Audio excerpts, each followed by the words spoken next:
Hello, everybody. You are tuned into the Walk Off Podcast. I'm back as your host, Justin. I'm here with Leroy and Jared today. How are you guys doing? I'm doing great. We are literally at a point where we're not counting months, we're not counting weeks to opening day. Heck, we're, Counting we're almost at the hours. point we're counting hours, like 72, 84 hours. We're there. Let's go. Yeah, I'm super excited, just like Leroy. Ready for opening day. Feels like it's been a long month of spring training, but we're finally Yep. here. Let's do it. We got a lot to talk about today. AL Central time. Let's do it. Yep. It's time to dive right in. We got two more divisions left here. So we're jumping into the AL Central today. We're going to start with this first team, came in fifth in this division last season. That's the Detroit Tigers. Um, for a smaller rebuilding team, they did make a lot of moves this offseason. There's a couple that stick out to me here, though. They went out and got starting pitcher Julio Teheran from the Angels. We saw he had plenty of troubles last year.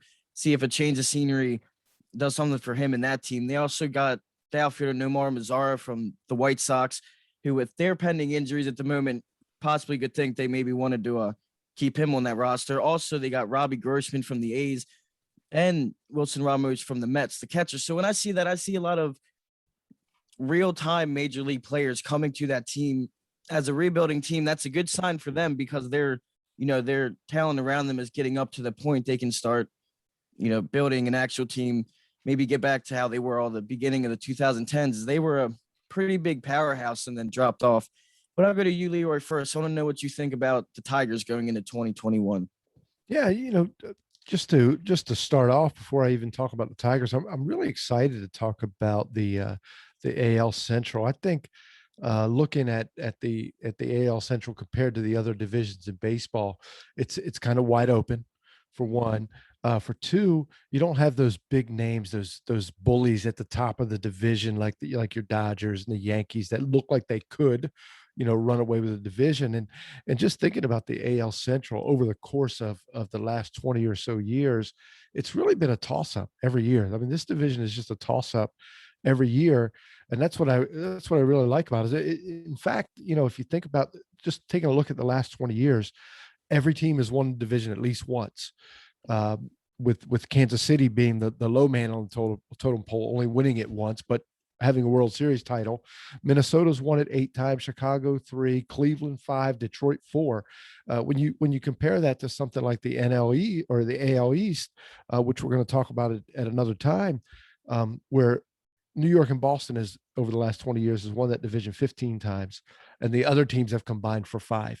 So I feel like the AL Central is just one of those divisions that's really up in the air, kind of every year.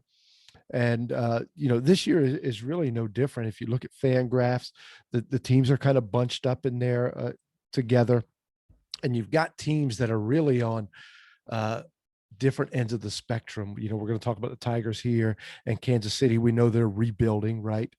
Minnesota and Chicago have they're realizing the fruits of their rebuild, and then you've got Cleveland hanging in there, who looks like they're breaking down. But we'll talk about that in just a bit.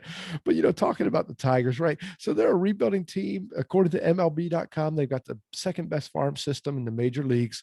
So they're right there. They're on the cusp, right? They've got some exciting young players. Willie Castro is a rising star.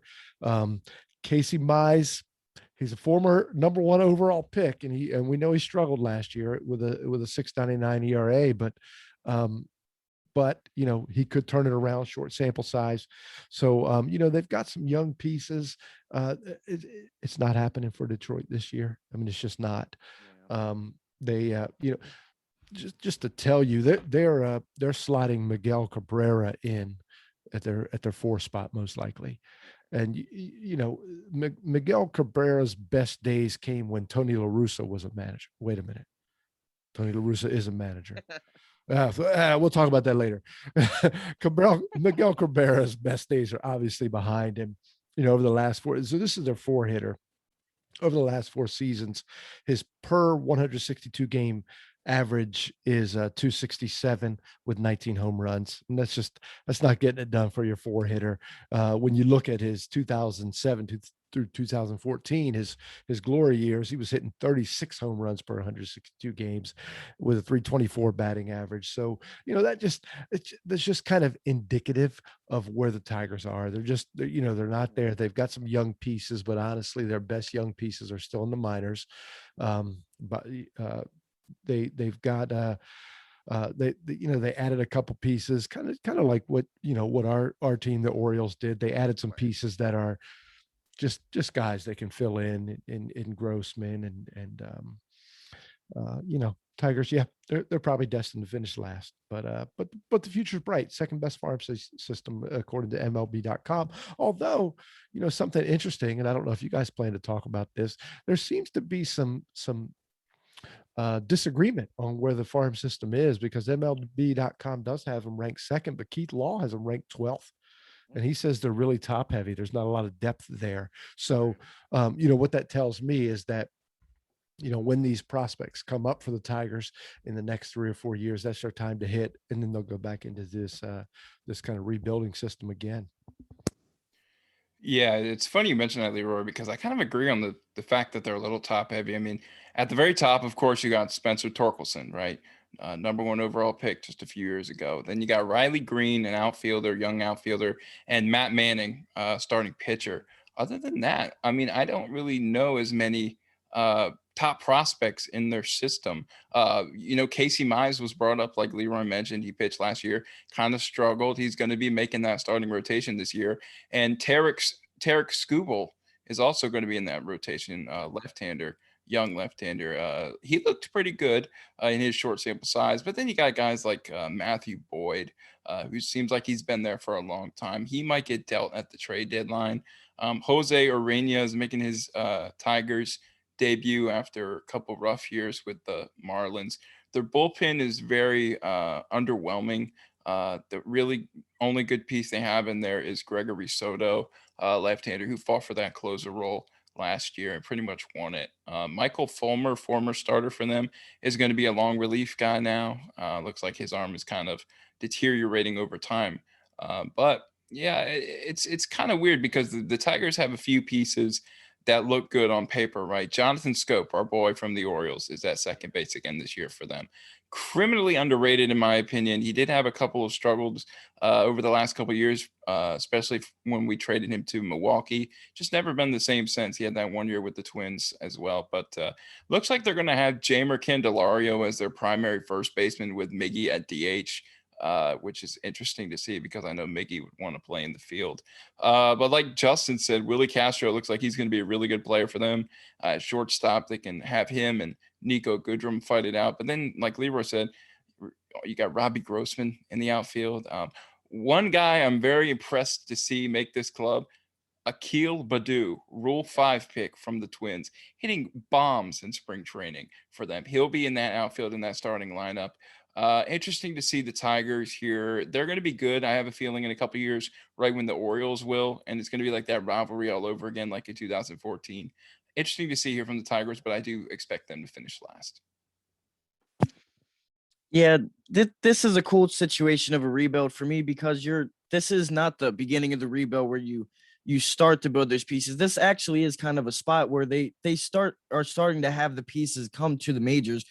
Like Jared said, when you talk about Tariq Skubal and Casey Mize both being in the starting rotation, that's 2 of their top 100 prospects, are fruits of their labor, as Leroy would say, are making it to the majors. So that means something to me, and that's going to be pretty exciting to see, I think, for Tiger fans. I also want to talk about Willie Castro because that kid is just going to be a beast. Like last season, he had 932 OPS, even if it was in a shortened season. Like that's pretty good. You can fall off a bit from that and still be really productive, and on a team like the Tigers, that's something you want to build around. So finding a player like that is going to be great. Not to mention he does have a great double play guy next to him in Jonathan Scoop. It'll be nice to see if he can bounce back. And then I do like the move with catcher Wilson Ramos.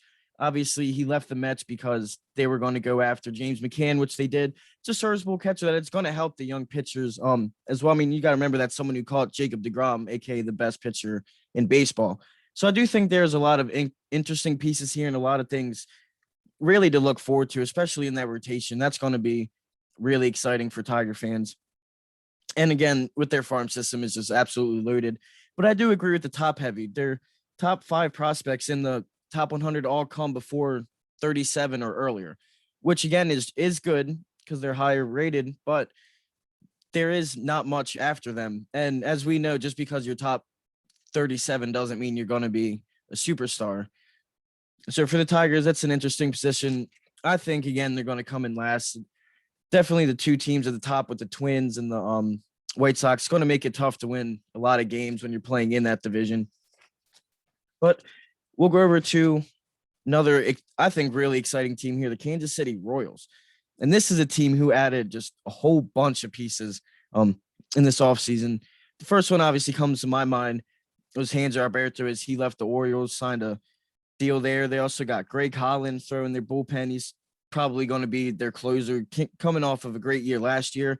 They went and traded for Andrew Benintendi from the Red Sox. Jared Dyson comes back on a small deal, bring that speed back. It's a lot of pieces here that I think are going to make the Royals a sleeper team in this division for sure. And we saw before what they were able to do with a little bit. And a lot of the pieces of this team aren't too much different. A lot of homegrown talent. They went out and got a couple pieces they needed. I think that's going to be exciting for them. So I'll go to you, Jared, first. I want to know what you think about the Kansas City Royals. 4 words for you boys. Most exciting bad team. The Royals are actually a pretty exciting team if you look at them on paper. I'm just going to go through each of their positions really fast. Right field, they're scheduled to have Whit Merrifield actually in the outfield this year, which is pretty interesting to me. Of course, we've seen him a lot of second base and center field as well, but they're going to slide him into right field with Michael A. Taylor in center and Andrew Benintendi in left field. That's going to be an interesting move to see how Benintendi evolves into that next level of his career outside Boston. Of course, not a hitter-friendly ballpark, as we know, but I would like to see where this takes Benintendi. Infield is really interesting. Third base, Hunter Dozier, nice power numbers. Just signed a 4-year extension there. Adalberto Mondesi, an underrated shortstop, one of the fastest guys in baseball at short. And second base, Nicky Lopez. That's kind of where their weak spot is at the moment. First base, they signed Carlos Santana. That was one of the more surprising signings of the offseason, in my opinion. And of course, the catcher, you got the workhorse, Salvador Perez, who also signed there for 4 more years. But when you get to the pitching side of things, it's actually not too bad. As in the bullpen, it's like we're back in 2014. We got Wade Davis and Greg Holland in that bullpen again, right, as the setup and closer roles for the Royals. And they also have some other interesting arms. Scott Barlow is a guy to look after. They're moving Jacob Junis to the bullpen instead of in the rotation because the rotation is actually pretty nice. Brad Keller, Danny Duffy, Brady Singer, Mike Minor, and Chris Bubik. I mean, that's a pretty solid rotation for a rebuilding team. And it kind of surprised us because we were talking about the Mike Minor signing when it happened. And we were like, why are the Royals giving guys multi-year deals and rebuilds, especially like a Mike Minor? Well, it's because they did all these other moves by trading for Benintendi, signing Santana, and extending Dozier and Perez. They're in this for the long haul. They're getting better and better each year, and they are exciting to watch. They still might lose 90 plus games this year. We don't know that, but they are the most exciting bad team in baseball. Leroy, I don't know if you agree with me, man, but it's kind of interesting to see where the Royals are right now. It's funny you say that. I'm actually going to agree with you. So a couple things. When I look at the Royals, I compare them to our beloved Orioles, to be quite honest. But to be even more honest, I like the way the Royals are doing it better. So if we look at the Royals and their timeline compared to our Orioles timeline, the Royals we know this. They made the World Series in 2014. They eliminated the Orioles and crushed my hopes and dreams of seeing a Orioles World Series appearance in my adult lifetime. But then they won the World Series in 2015. By 2018, they were in full-blown rebuild mode, as were the Orioles. So their timeline is really similar, if not almost exactly the same. here's the difference. If I were to say to you, and I will say to you when we do the AL East, do the Orioles have any chance to compete this year? You're probably going to laugh, right? If I said, do the Royals have a chance to compete? You'd go, probably not, but they're exciting to watch. And if everything breaks right, maybe something happens, because they're doing it in a different way than the Orioles are right now. The Orioles, and not just the Orioles, teams like the Orioles they aren't concerned at all about winning right now, right? Some people would even say in the depths of the Twitterverse that the Orioles are trying to lose right now, whereas the Royals are trying to rebuild while maybe not being competitive, but maybe pretending to be competitive. Right. So they're trying to give their fans something to hang their hat on this season, even if June 1 comes around and they're out of it. At least they've got April or May, whereas some other teams that are rebuilding right now are just saying, forget it, we're throwing the season away. And I like that.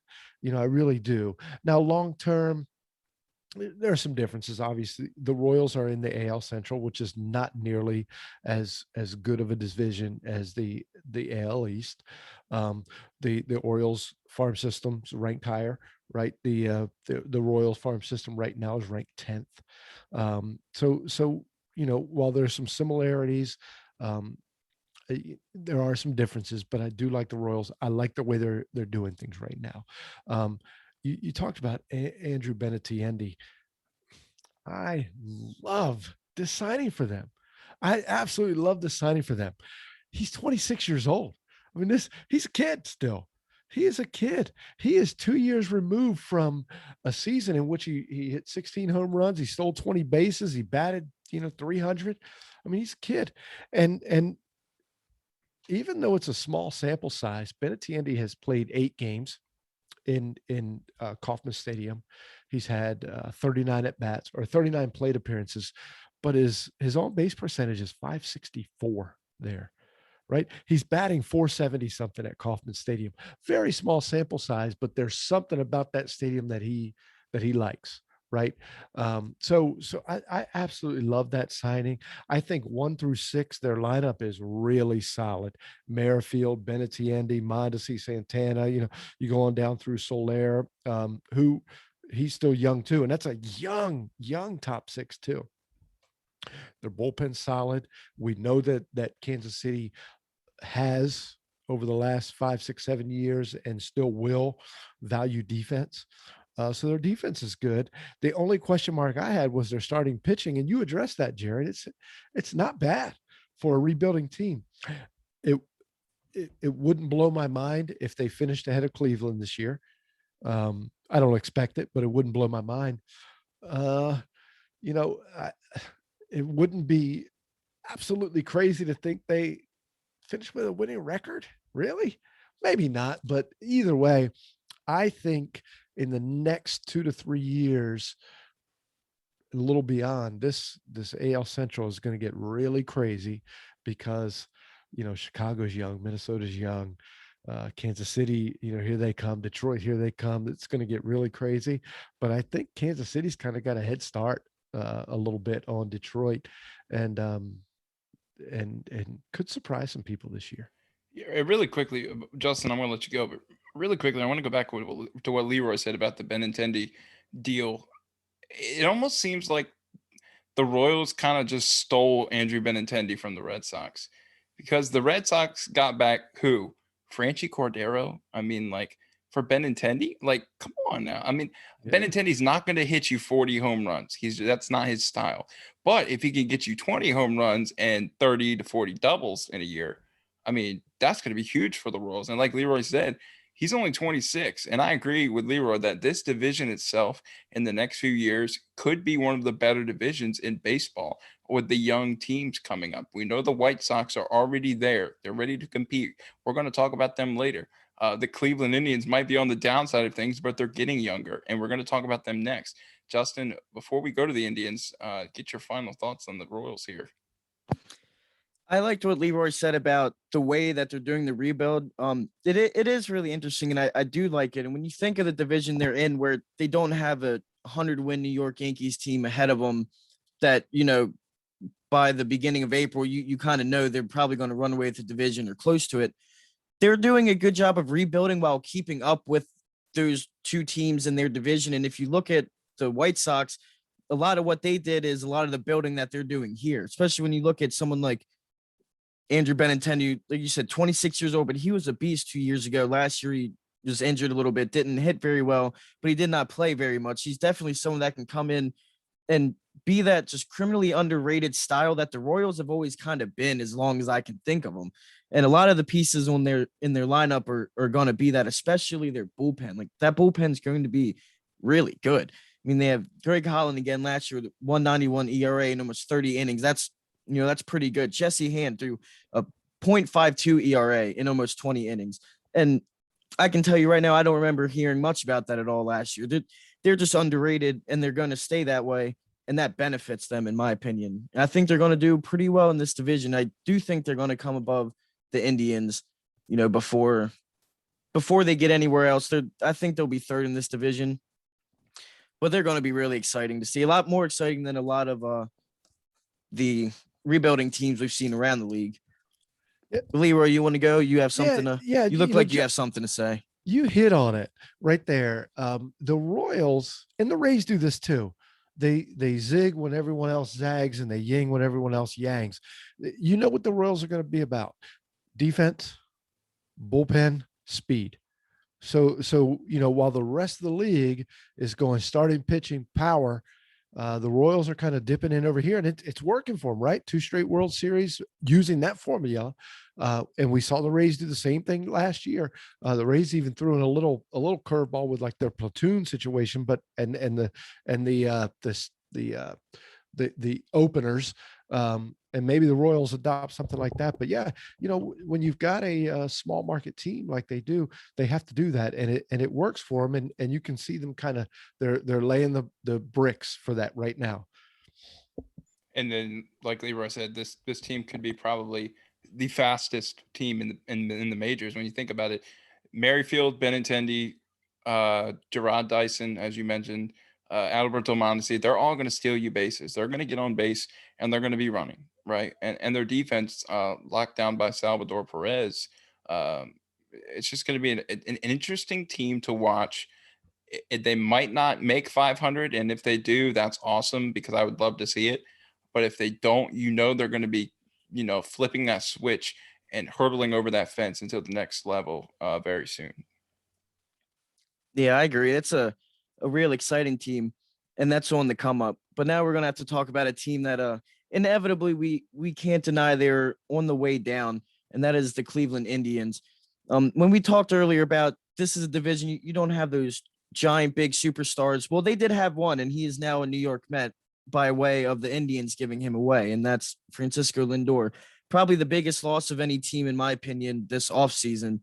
It's just not a guy you can replace. You can do all you want, bring in whoever you want. They got Andre Jimenez from the Mets and replaced. He'll start at shortstop. See Francisco Lindor, like absolutely not. There's no one else in the league like Francisco Lindor. So it is pretty sad to see for the Indians going into this season. I mean, we experienced it somewhat with the Orioles in 2018, watching Manny go to the Dodgers and Scope go to Milwaukee and Kevin Gausman and basically everyone we were watching for years, just like these Indian fans. So it's going to be a tough year for the Indians. They did bring in, some pieces to help them out. They brought in guy from the division, Eddie Rosario, most likely is going to start out there in the outfield for the Indians. Still a decent hitter. They had a pretty good season last year. I think he hit like 13 home runs still.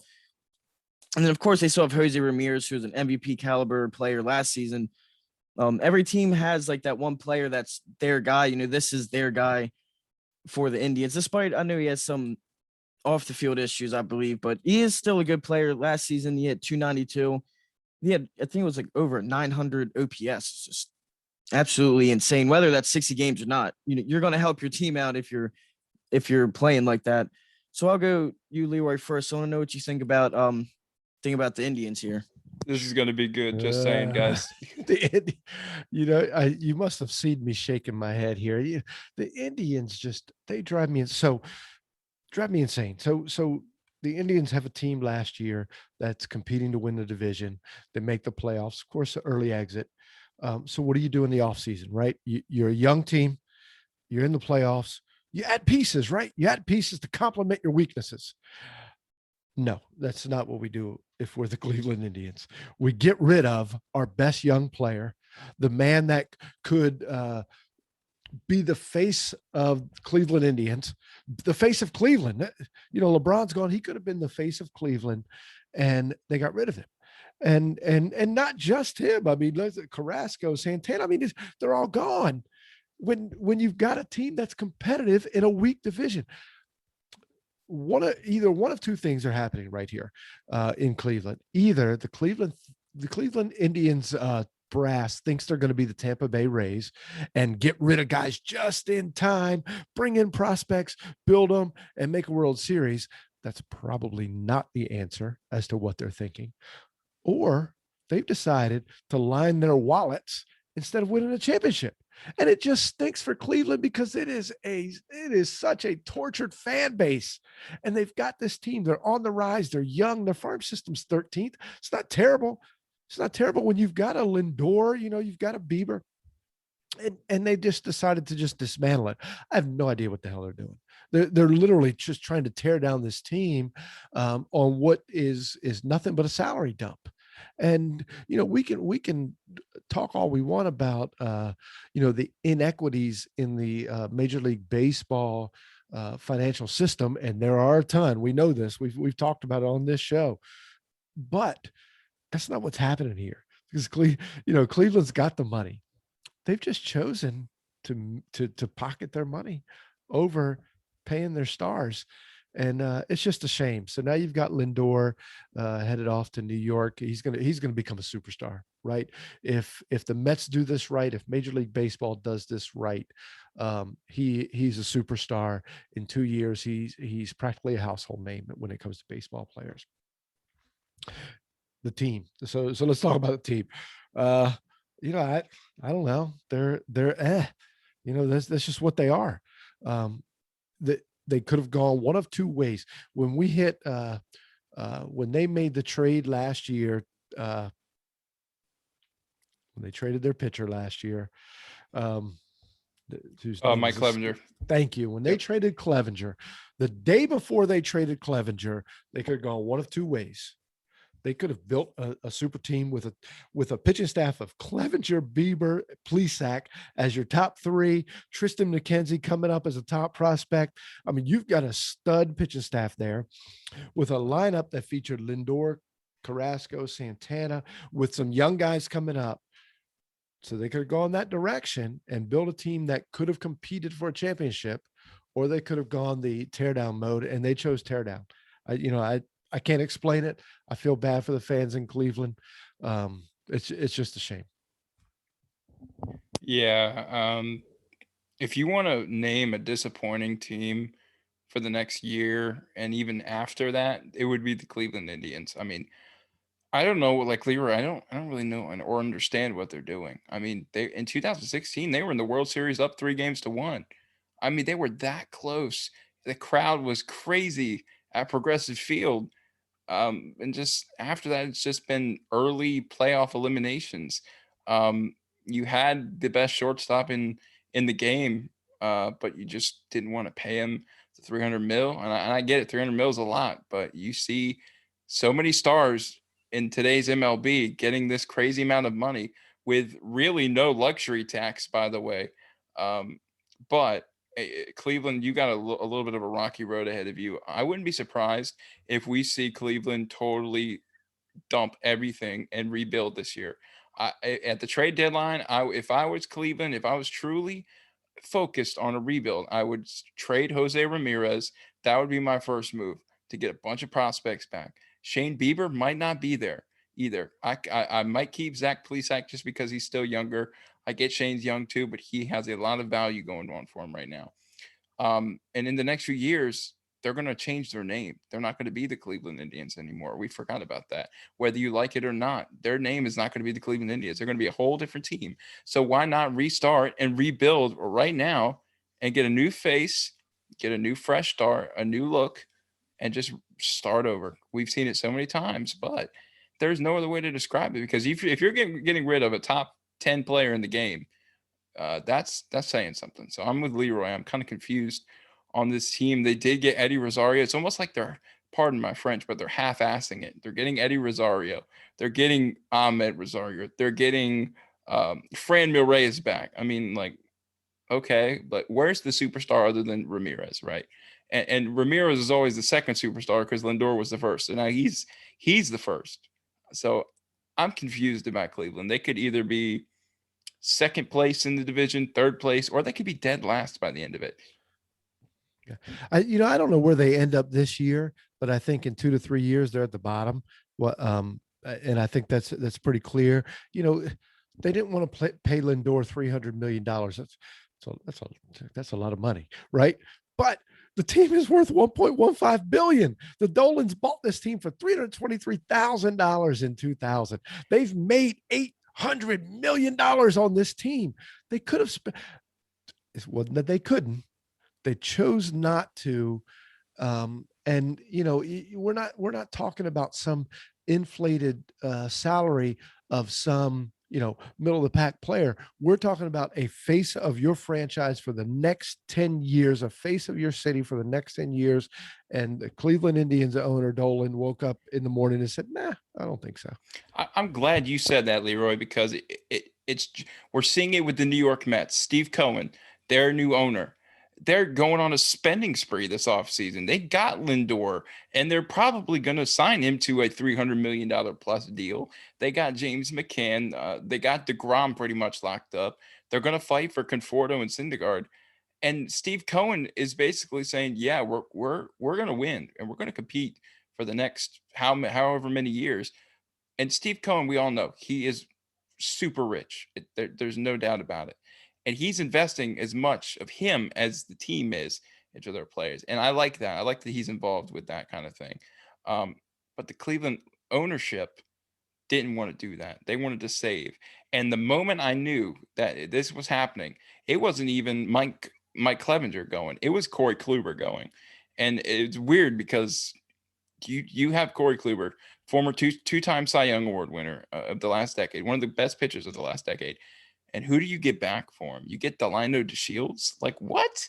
That was your perfect opportune time to get some prospects back, and it didn't happen. But it's weird because even though they traded these pieces away, Corey Kluber, Mike Clevenger, Carlos Carrasco, even though they traded all of them away, they still have a pretty decent starting rotation. I mean, it is what it is.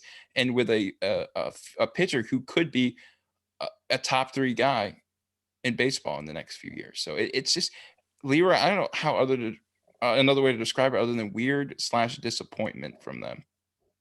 I mean, I think it was a Dolan that ran the Mets into the ground. So, and being Orioles fans, we know all about, I don't want to say bad ownership, but bad ownership. And this is it. I mean, this is it. It just seems odd. I know fans in Cleveland are screaming for the Dolans to sell the team. And, it wouldn't be bad for baseball. That Cleveland fan base, no matter what sport is, the Cleveland fan base is awesome, and they deserve better than what's going on right here. Yeah, and you're right, Leroy. Thankfully, they have the Browns coming up in the right direction, because if they didn't, this poor city, I mean, Cleveland Cavaliers are rebuilding themselves. It's just a weird, disappointing situation going on. And Justin, I know we got to get your opinion on this, and this might be a longer episode for the heck of it, but we have to say what we feel, right, on this podcast. We're brutally honest. So Justin, I want to hear your thoughts on it. So just first off, like when I look at this team on paper, it is just really confusing because, like we said, we watched them in the playoffs last year. They've been in the playoffs multiple of the last years. Remember, what was it? In 2018, they had like a 26-game winning streak. I've never seen a team it's like their ownership is throwing in the white flag. It's not even so much they're losing these pieces and beginning to lose these ball games. It's just like, okay, we don't feel like doing this anymore. And like you said, Jared, about half-assing it, that's kind of what it looks like. And for the fan, that has to be very, very frustrating because there's really no way to tell which way this team is going to go. Heaven forbid they come out and maybe just start slow and by July they're under 500, then you can just see all these people just getting shipped. And that's the issue. And if after watching Francisco Lindor getting traded is one thing, but then to watch if you're going to see Jose Ramirez or Shane Bieber or Zach Plesac just get shipped like that, which very well could be a thing if they're not doing well by the trade deadline. I think when we talked about the Royals doing things right, this is a team just doing, everything completely wrong. And it's, again, really frustrating because you look at their starting rotation and it looks like they should still be able to be a good team. And I just don't think that's going to happen. And it does kind of remind me of the Orioles in 2018 when you were looking at people like Adam Jones and Manny Machado and Jonathan Scoop, and we're just losing. And in a way, that's worse than watching the Orioles last year lose, just about the same amount, but it's not, the expectation isn't there. And I think that's something Cleveland Indian fans have always had, and the ownership does not have their back in that respect, which, again, you guys made the good comparison with like Steve Cohen with the Mets coming in and absolutely saving that franchise from the past ownership. The Wilpons just ruined it. He has their back. And here in Cleveland, unfortunately, they don't. And as an Orioles fan, that really sucks because I feel our team has our back in the rebuild that we're going through, Well, and Justin, here with the Indians, they don't.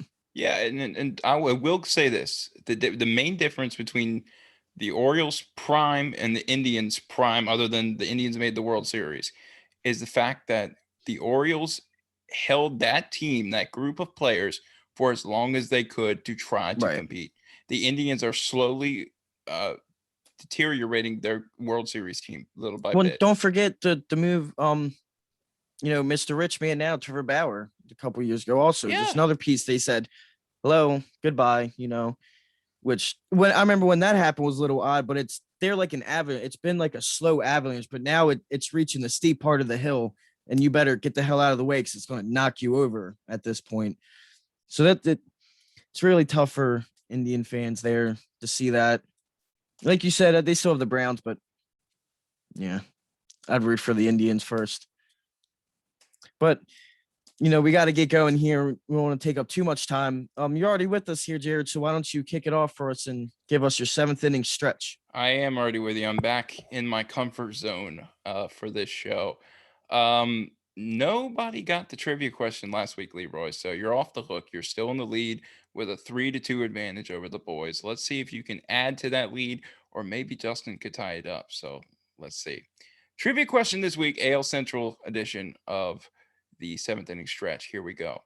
Spencer Torkelson, the number 3 overall prospect in baseball, shattered the Arizona State freshman record for home runs with 25 of them in 2018. Whose record did he break? Think about it. Who in the world watches college baseball? What year was it? 2018 was when he broke it. Well, what year was the record set that he broke? The record set. Should I give this away? All right, I'll give it to you because we haven't had much action lately. The record was set in 1984. Oh. And I'll even give you the total amount of home runs too. I got it. I think I got it. Okay, then I won't then. I want to hear Justin first. I want to hear I'm Leroy's. probably way off. This guy may not have even gone to Arizona State, but I think I got it. Okay, Justin, I want to hear your answer before Leroy reveals. I'm not sure because I'd have no clue who'd go to Arizona State. But if I can think college at that time, 84. I mean, I wasn't around then. I was.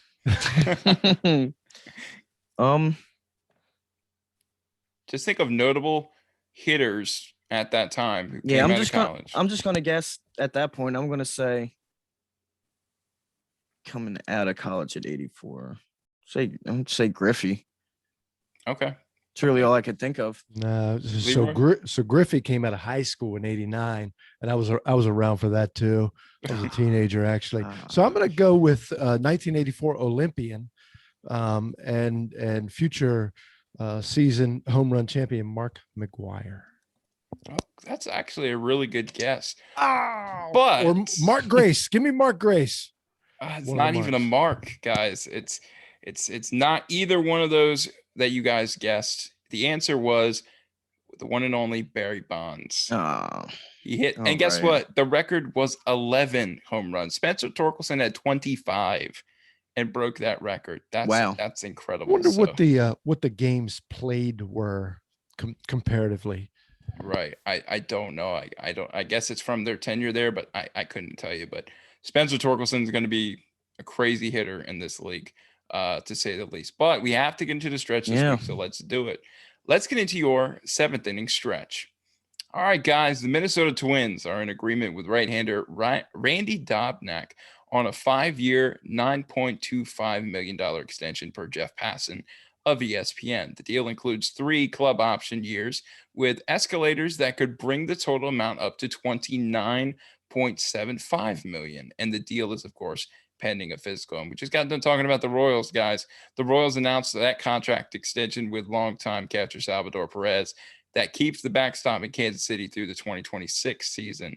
The contract's 4 guaranteed years will pay Perez $18 million in 2022, $20 million apiece in 23 and 24, and $22 million in 2025. There's also a club option for 2026 that is valued at $13.5 million with a $2 million buyout. Now, here's a crushing blow. I know we're going to talk about him right after this. The White Sox left fielder Eloy Jimenez has suffered a ruptured left pectoral tendon that will require surgery. He's expected to miss 5 to 6 months of action, putting his season in jeopardy. Tough blow for a team trying to take the Central this year. But before we end the stretch, earlier this week, Twins bench coach Mike Bell passed away from kidney cancer. He was just 46 years old, and all of us at the walk-off send our condolences to Bell's family and the Minnesota Twins organization during this difficult time. Justin, back to you. Thank you very much, Jared. That was our AL Central version of 7th inning stretch. So we're going to hop in here to the next team. Just one of the most exciting teams in all of baseball. I mean, this team is so fun to watch, the Chicago White Sox. And this is a team that has definitely added some pieces here, added some pieces where they needed to. First off, they added the reliever of the year last year, Liam Hendricks. Ironically, just kind of shut this team down in the wild card series last playoffs. So, they said, KD, come to us. He's now in Chicago. It's a really good move there. They also bring in starting pitcher Lance Lynn, who just had a great year last year. It's basically the only good person in Texas. He's going to be in there in the top 3 of the rotation. That's going to be Lucas Giolito, Dallas Keuchel, and Lance Lynn. I mean, that's pretty good. And again, in a division like the AL Central, that gives them a lot to work with. I think really other than the Twins, they're a lot farther beyond those first 3 teams. So I think this is a division where it's really kind of those 2 teams going to be going at it again like they were last season. And their lineup is just awesome. It does really suck. Eloy Jimenez could miss the whole season. He's a guy I really liked last year, and as he was coming up. But that also gives the team and the fans a chance to see. I'm pretty sure Andrew Vaughn is going to play a lot of the outfield in the place, one of their top prospects. It just seems like they just keep popping out of nowhere. Like these kids are just coming up and they're just producing.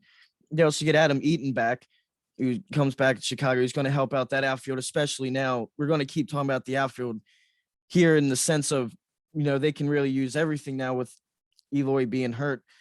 They also have one of the more exciting younger players at second base, Mcgradol, who was very good last year. Really, I think underrated.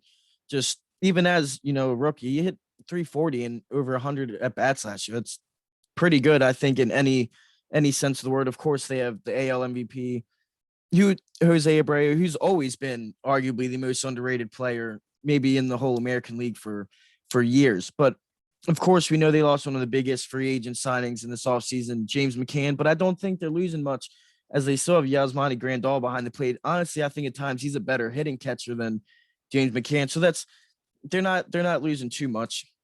They lost Alex Colomé, who was their good closer last year, but of course, as a good team will do, they replace him with Liam Hendricks. And that's pretty eye for eye, switch there. I think that they're not losing anything. If anything, they're getting better at that position. But I'll go to you, Jared, first. I want to know what you think about the upcoming Chicago White Sox. So my dream World Series scenario would see the 2 most exciting teams playing each other, San Diego Padres versus the Chicago White Sox. These are the two most exciting teams. If I'm a young baseball fan and I don't have a favorite team and I'm just coming in and I'm new to baseball, these are the teams I'd want because they're not like fully on top yet, but they're like so close. Like you can smell it, right? I mean, the White Sox are just super exciting. They are the AL version of the Padres. A mix of young talent and veteran leadership, right? Lucas Giolito it will be a top 5 starting pitcher in the next few years. Um, and you have the veterans Dallas Keuchel and Lance Lynn in there. Their bullpen is actually kind of nice. Also, like you said, Liam Hendricks, second best closer in the game, in my opinion.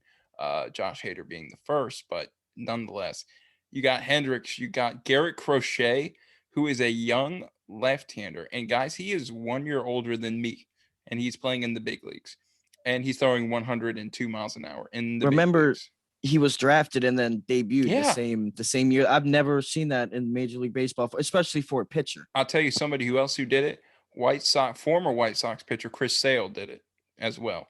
So, and it's funny because they're both lefties, kind of swinging arm lefties. But you have him. You have Aaron Bummer, who's another great lefty in the pen. He's more of a sidearmer guy, kind of like a Darren O'Day look.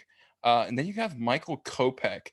We've almost forgot about Kopeck because he came in the league a few years ago, throwing 100+ fastball, nasty slider, but then he got hurt, had Tommy John, didn't play at all last year. Now he's going to be in the bullpen as a long guy for them. So I really like their pitching staff, but their offense is what's going to make this team. It is a bummer with Eloy, and it kind of brings me to the fact of what people saying, oh, you're not trying in spring training. Eloy was trying, right? He was trying, and that's what got him hurt, right? He was trying to make a catch at the wall. It's almost like, well, do you look lazy in spring training and not catch the ball, or make an all-out effort to improve somebody and get hurt? It's almost to that point, but it's just a sad situation. So what it looks like is we're going to have Adam Eaton in right field, who they brought back, Luis Robert, who's another up-and-coming star, in center field, and Adam Engel maybe in left.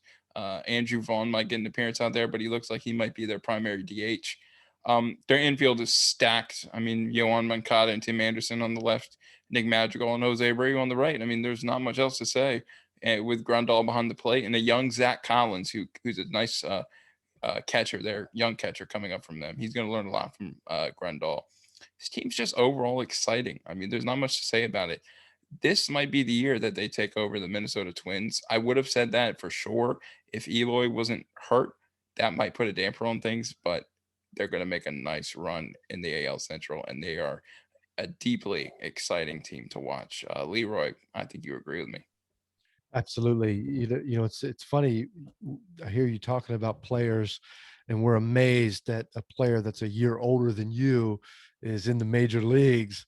And I'm amazed by that too. But if you're a year older than me, you're qualified to be the manager of the White Sox, because what else do you do when you've got a young, exciting team that makes the playoffs and looks like they're on the edge of really being the most exciting team in baseball? You bring in a 76-year-old Hall of Famer who retired a decade ago and literally played with Stan Musial to coach your team, to be your manager. When Tony La Russa played in the major leagues, Sandy Koufax was the NL MVP in his rookie year. That just tells you how far back he goes. We're talking about Tony La Russa managing the White Sox, and we literally could be talking about 2021 or 1979. Because he managed the White Sox in both seasons. This is probably what bothers, if you can't tell, what bothers me the most about the White Sox. They've got a young team that's so exciting. And you're right, it's probably the most exciting in the American League easily. And they get bounced early in a shortened year, in a year that we're battling a pandemic, and they fire their young manager. It just kind of, it's a head scratcher along the lines of what the Indians are doing. It's kind of a head scratcher, but for the White Sox, they've got their entire lineup returning without Jimenez. They've added Lance Lynn, who's going to slide in at number 3. in the rotation. And honestly, they've got a rotation that's easily top 10 and potentially top 5 in baseball.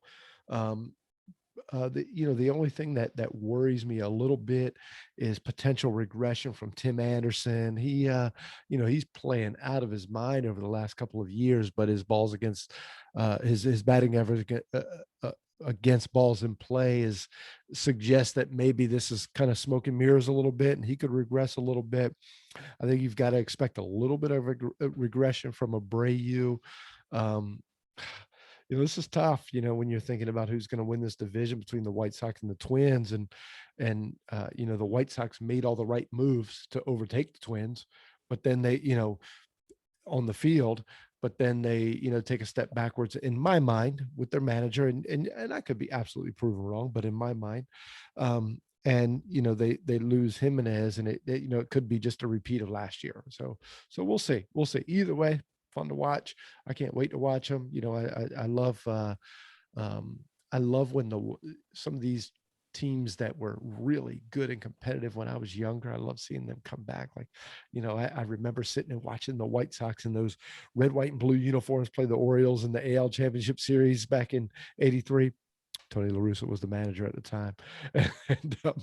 And I love to see those teams come back and really improve themselves. So, I'm excited. I'm excited to see things play out between them and the Twins.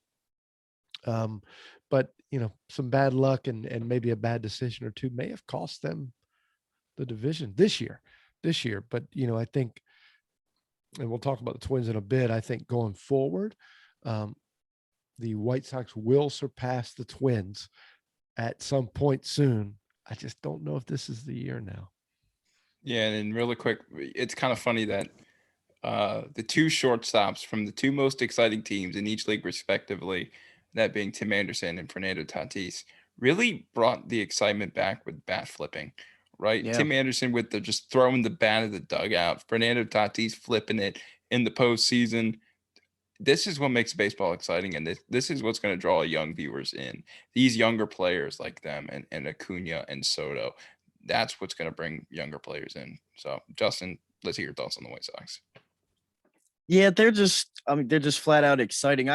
There's so many players on that team that I'd like as the baseball player, and let me rephrase it, as the baseball player on the field and as the image of the baseball player, like you're talking about Tim Anderson. I mean, he's just cool. When you're young and you watch like LeBron just go off on teams every night, like Tim Anderson, not saying he's LeBron of baseball, but for what you see, that's what he is, along with people like Fernando Tatis. Ironically, who was a prospect of the White Sox, traded to the Padres for James Shields. Could you imagine also having Fernando Tatis somewhere in this lineup on that team? That would just be absolutely insane. But I think with the White Sox, it's going to be tough on them this year, because I think they're going to have that pressure that they didn't have for years before, and last year especially. Now that they made the playoffs, even if they lost that series, now it's, oh, we think the White Sox can make the playoffs again. Finally, it's, hey, you were there. You should be going back. You should be winning those games, and you should be winning a playoff series. And I think there's that pressure on that team now that they didn't have last year. And of course, with the change of manager, I thought that was just odd. You finally get your team back into the playoffs, and then you can your manager and go out and of all managers, you get Tony La Russa. But I don't think that's a bad move. When I remember watching the Cardinals back in the early 2000s and the early 2010s, as we know how much I love Yadier Molina, he was great with a young squad, and he did really well with them, as we saw. So it'll be really interesting to see what he can do with the White Sox. If they can win that division, hopefully there's some beer left in the locker room for the celebration. Hopefully he didn't get to all of it yet. But we're going to jump over here to the last team in the division, the team we expect the White Sox to be deking it out for the division, and that is the Minnesota Twins, who the last two seasons have just been powerhouses, but have not been able to get it done in the playoffs at all. They have yet to win a playoff game in their last two playoff appearances in 2020 and 2019. This is honestly a team I think they're still obviously at the top. They brought in some good pieces. They brought in Andrelton Simmons to play shortstop. He's obviously he's one of the better fielding shortstops in the league. He has been for a long time. He's still going to be good. You have Nelson Cruz, who just just keeps getting younger as he gets older for some reason. Hit 16 home runs last year. He's still going to produce.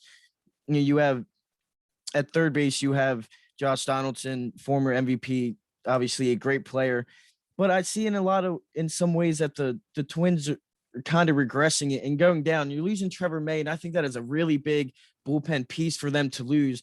And again, when you're going back to a 162 game season, that bullpen's going to mean a lot more to you. It's going to make you or break you a lot more than it did last season. So it's going to be tough for the Twins. I think the White Sox are really going to give them a good run for their money in this division. They're really going to have to play good baseball to win this division over the White Sox, as they're not the flashy superstar team that the White Sox are becoming. So it's going to be a fun battle to watch between them all year. But Jared, I'll go to you first. I want to know what you think about the Minnesota Twins. Yeah, and I'm going to make this super quick because I know we're running out of time. But the Twins are the older, better team in the AL Central, right? They're pretty old. They got Nelson Cruz is in his 40s. Josh Donaldson is almost 40. It's hard to believe he is. But, yeah, I mean, this team is going to be good all around. I just think the fact that they haven't won a postseason series in 17 years or something like that, it's baffling to me because you won the division the last 2 years. Can't get it done. And I understand you're facing the Yankees, you're facing the Astros, but you really need to get that step forward. And this is the time to do that because we know as Oriole fans, we never made it to the World Series in our recent run. It almost reminds me just of that. We were getting eliminated early in the playoffs every year. But, it's still an exciting team to watch. You got Kenta Maeda, who's really resurged as an ace in MLB, moving to the Twins. You got young starter Jose Barrios as well. As I mentioned, Randy Dobnak re-signed there. But then you got Michael Pineda and Devin Smeltzer at the bottom. Bullpen kind of upgraded and downgraded. You got rid of Sergio Romo. You got rid of Trevor May. But you got Alex Colomé in there, right? But interesting team is the Twins. I don't know if, really Roy said, the White Sox are going to move past them in the division this year. They're going to make the playoffs, I have a feeling. And if worse comes to worse, they'll be a wild card team. But the Twins are the least exciting of the two teams, but they're probably the one that's going to be on top in the end. Yeah, there's not a lot to say about the Twins. I mean, honestly, they're returning a team that's pretty similar, if not, the same as last year. They lost Rosario, but they're going to replace him with Kirilloff. I think if there's an issue with the Twins, and you mentioned it, it's age and injury. So, we know Father Time seems to be afraid of Nelson Cruz. I don't blame him, but it's going to catch up sometime, right? We know Donaldson, he's going to have a trip to the DL or the IL. There's no doubt about it. I think the only thing that will hold the Twins back potentially this year is the mixture of age and injury. I found something interesting. There's a group, a company called Sports Info Solutions. They do a lot of different statistical analysis for MLB teams and for NFL teams. It's really cool. And they have developed a model for predicting injuries in baseball. And they've ranked players based on their model of injuries. The first two players in all of baseball are twins. Andre Simmons is number one, and Byron Buxton is number two. So and you combine that with Josh Donaldson, and I think the injury bug could hold Minnesota back a little bit, and I think it's going to be tough. I think this may be the year the White Sox are past them. And you said you mentioned, Jared, the wild card piece, and I don't know if the second place team here makes a wild card, because you've got some teams out there. You've got Tampa Bay, Boston and New York in the East. You've got Houston and Oakland in the West, and two of those teams, and you combine that with the White Sox and the Twins, two of those teams are left out. So it's going to be tough. Yeah, I just really think the Twins are an interesting team. They're just really fundamentally sound. I mean, all around the board, they have the right pieces in the right spots, but they don't really have that guy that's going to go out and get $300 million from any team. and normally with your best teams, you have a couple of these guys. I mean, you can say Josh Donaldson and even still Nelson Cruz, but are those really, top tier superstars in the MLB? I don't, especially not anymore. I wouldn't really think so. I mean, people like Miguel Sano is just a beast. Silently has been a beast and has been someone that has, kept them at around 100 game winning team. 100 game winners, that's you think that team would be loaded with superstars. But then I think when it came to them and their problems in the playoffs, especially with their pitching, a lack of that kind of showed, and especially I think last year. So for the sake of Twins fans, I really hope we can see them win a just a playoff game. Even if they take 1 out of 3, like it's something, because the White Sox really are hot in their tail. And as we've seen in baseball lately, in sports really altogether, it's those special teams are the ones that do well. The Twins are I think are gonna, I don't want to say going by the wayside, but I do think the White Sox are on their way to taking over the Twins. That's this year. That's quite possible. I don't want to sit here and say I think it will, but it's definitely possible, especially down the stretch. If Eloy Jimenez does somehow come back at some point, and this bullpen, which I don't think will pitch as well as they did last year, I think that speaks trouble for the Twins. Yeah, and But Justin, before we go to final predictions, people always comment now about how the NL is like super stacked. Uh, let's not forget the American League wild card this year could consist of 6 teams pretty much right. running for it. And Yeah, I think all those teams can be upper 80, 90 win teams. And, oh yeah, to miss the absolutely. playoffs by a game when you're winning 90 games, that's just nuts. We saw that Yeah. with the Rays the other year when we had 200 game winners in the East. So that was just insane. Yeah, it's going to And come down to the wire, I think, for the American League at least. yeah, I think this will be exciting, but we'll get our final predictions in real quick before we log off here. First I think the Tigers are still at the bottom. They're definitely, definitely on the way up. It's going to be fun to watch them this year and certain players. And I do have the Indians are going to come in fourth. I think, like Leroy's saying, they're just on the way down. It's going to be real curious to see which way they go. I do think if they start out slow, they'll definitely come in fourth because you're going to see a fire sale, in my opinion. And then you're going to have the Royals in there at third. I do think they can end there around 500. I think they'll excite and surprise some people. And I'll be ballsy. I think the Twins are gonna drop it.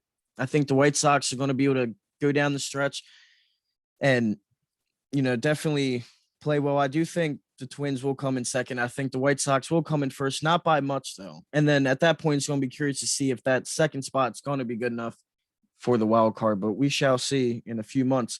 So Leroy, I'll see what your final predictions are for this division. Yeah, mine are exactly the same as yours, Justin. I think Tigers come in last. I think the Indians are on their sinking stone. They're on their way down. So fourth this year, maybe even fifth next year and beyond. And then Kansas City, I just feel like they're going to surprise some people. I like what they're doing. I the White Sox and the Twins, it may come down to the last week of the season with these guys, and potentially Jimenez is back at that time. Potentially. So, I think the White Sox, they pull it out.